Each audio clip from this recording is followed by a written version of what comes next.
ढूंढता फिरता हूँ मैं एक बाल अपने आप को। आप ही गोया मुसाफिर, आप ही मंजिल हूँ मैं। खोज किसकी है? किसी और की नहीं, अपनी ही। पाना किसे है? वो बाहर नहीं है, भीतर है। जिसे हम तलाश रहे हैं वो हमारा स्वभाव है। इसलिए यात्रा पद यात्रा नहीं, यात्रा आत्म यात्रा है। यात्रा किसी और तक पहुंचने की नहीं है, यात्रा अपने तक ही पहुंचने की है। जो मिला ही हुआ है उसके प्रति जागना है। संपदा खोजनी नहीं है, सिर्फ आंख खोलनी है। ढूंढता फिरता हूं एक बाल अपने आप को। आप ही गोया मुसाफिर, आप ही मंजिल हूं मैं। यात्री भी तुम ही हो, यात्रा भी तुम ही हो, यात्रा का लक्ष्य और गंतव्य भी तुम ही हो। इसलिए बिना कहीं जाए भी पहुंचना हो सकता है। जहां बैठे हो वहीं बैठे बैठे भी पहुंचना हो सकता है। जरा भी बिना हिले डुले भी पहुंचना हो सकता है। और जो बाहर खोजने गए वो भटक गए। यात्रा पहले कदम से ही गलत हो गई। जिन्होंने सोचा बाहर है, पहले से ही चूक गए। कहीं जाना नहीं, अपने पास आना है। कहीं खोजना नहीं, अपने भीतर जागना है। और जिसे ये बात समझ में आ गई वो तथाकथित धर्म के जाल से मुक्त हो जाता है। और ध्यान रखना, अधर्म से मुक्त होना कठिन नहीं, धर्म से मुक्त होना कठिन है। अधर्म तो अंधेरा जैसा है, दिया जलते ही अपने आप नष्ट हो जाता है। लेकिन तथाकथित धर्म राह पर पड़ी पत्थर की चट्टानों जैसा है, सिर्फ दिए के जलने से ही दूर नहीं हो जाता। और तथाकथित धर्म का बड़ा गहरा जाल प्रत्येक व्यक्ति के पास है।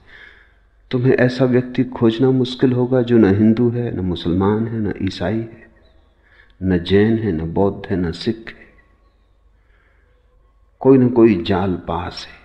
खालिस आदमी खोजना मुश्किल है, और खालिस आदमी ही स्वयं तक आ सकता है। जिसे तुमने धर्म समझा है वो तुम्हारे बाजार का ही हिस्सा है, और जिसे तुमने मंदिर समझा है वो परमात्मा के नाम की दुकान है। कुछ दिन पहले मैं एक कहानी पढ़ता था। एक गांव में एक महाकंजूस था, यहूदी या कहें मारवाड़ी।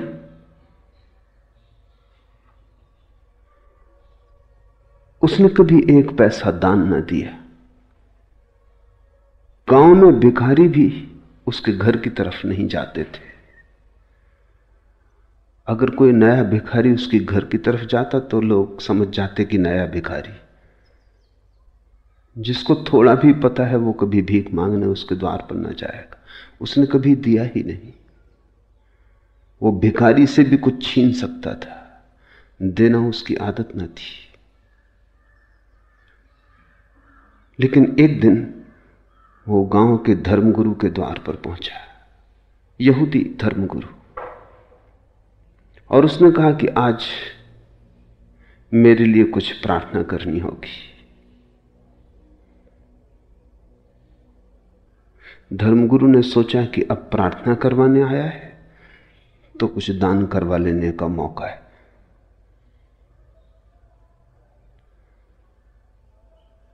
लेकिन यहूदी कंजूस भी सोच विचार के ही आया था। पूछा धर्मगुरु ने क्या प्रार्थना करनी है? उस कंजूस ने कहा कि मेरी पत्नी बीमार पड़ी है, मर जाए, ये प्रार्थना करनी। धर्मगुरु ने कहा दान क्या दोगे? उस कंजूस ने कहा कि जीवन अगर मांगता तब तो दान मांगना उचित भी था। मौत मांग रहा हूं, इसके लिए भी दान देना पड़ेगा। कुछ तो संकोच करो। वो मौत मांगते संकोच नहीं कर रहा है। कुछ तो थोड़ा ख्याल करो, कुछ तो दया करो। धर्मगुरु ने देखा कि इतना आसान नहीं है मामला। उसने कहा कुछ भी हो, मौत हो कि जीवन हो, प्रार्थना तो तभी हम करेंगे जब कुछ दान हो। तो उसने कहा अच्छा 1 रुपया दे देंगे। बहुत धर्मगुरु ने जोर डाला तो उसने कहा 2 रुपया दे देंगे। ऐसे कुछ बात बनती ना दिखी तो धर्मगुरु ने कहा सुनो, मौत की प्रार्थना की नहीं जा सकती। कोई उल्लेख ही नहीं है शास्त्र में कि किसी की मौत के लिए प्रार्थना कभी की गई हो। परमात्मा से लोग जीवन की प्रार्थना करते हैं, मौत की नहीं। तुम मुझे क्षमा करो, ये काम मुझसे ना हो सकेगा। धर्मगुरु ने कहा छोड़ो भी ये बातें कानूनी, 5 रुपए दे सकता हूं। धर्मगुरु बोला कि नहीं, ये हो ही नहीं सकता, प्रार्थना तो जीवन की ही हो सकती है। लेकिन एक तरकीब तुम्हें मैं बता देता हूं, क्योंकि कानून में सब जगह तरकीब तो होती ही है। शास्त्रों में ऐसा कहा है कि अगर कोई आदमी मंदिर को दान का वचन दे और 3 महीने के भीतर दान न दे तो उसकी पत्नी मर जाती, दंड स्वरूप। तो तुम दान की घोषणा कर दो, देने की तो कोई जरूरत ही नहीं है, पत्नी 3 महीने के भीतर मर जाएगी। तो उस महाकंजूस ने कहा जब देना ही नहीं है तो उसने कहा तब ठीक है, तब 1 लाख रुपया दान दे देंगे। जब देना ही नहीं है, धर्मगुरु ने कहा जब देना ही नहीं तो क्या लाख, क्या 10 लाख? अरे 10 लाख ही कह दो। थोड़ा सा खुशाया, क्योंकि कल्पना में भी देना कष्टकर मालूम होता है। उसने कहा 10 लाख ज्यादा हो जाएंगे। पर धर्मगुरु ने कहा जब देना ही नहीं है तो जैसा 1 वैसा 10 लाख। वो बड़े बेमन से राजी हुआ, लौट गया घर। पत्नी मरी तो नहीं, बीमार थी, ठीक हो गई। वो बड़ा चकित हुआ। 3 महीने पूरे हुए, वो वापस आया। उसने कहा कि तो नियम काम नहीं किया। धर्मगुरु ने कहा कि देखो, शास्त्र कहता है दंड स्वरूप, एज ए पनिशमेंट, मगर तुम तो चाहते हो कि पत्नी मर जाए, इसलिए ये तुम्हें दंड तो ना होगा, ये तो पुरस्कार हो जाए। इसलिए प्रार्थना व्यर्थ गई।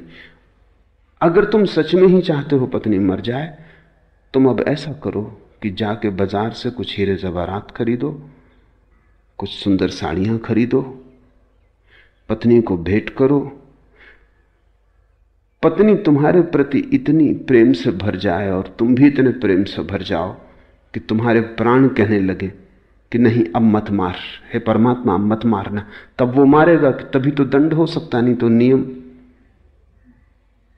ये बात जची। पर उसने कहा हीरे जवाहरात मैंने कभी खरीदे नहीं। धर्मगुरु ने कहा क्या हर्ज है, पत्नी तो मर ही जाएगी, तुम बेच देना, थोड़ा लाभ ही भला हो जाए, नुकसान तो क्या होगा। चीजों के दाम तो रोज बढ़ते ही जाते।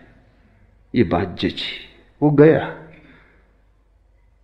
उसने हीरे जवाहरात खरीदे, साड़ियां खरीदी बहुमूल्य।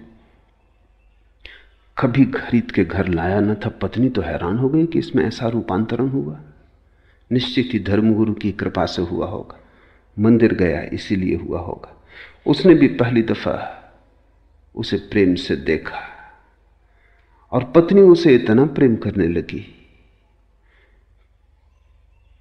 कि उस कंजूस को भी पहली दफा एहसास हुआ कि ये पत्नी तो बड़ी अनूठी है, मैं नाहक ही इसके मरने की प्रार्थना करता था। तो वो डरा। अब उसके मन में यह होने लगा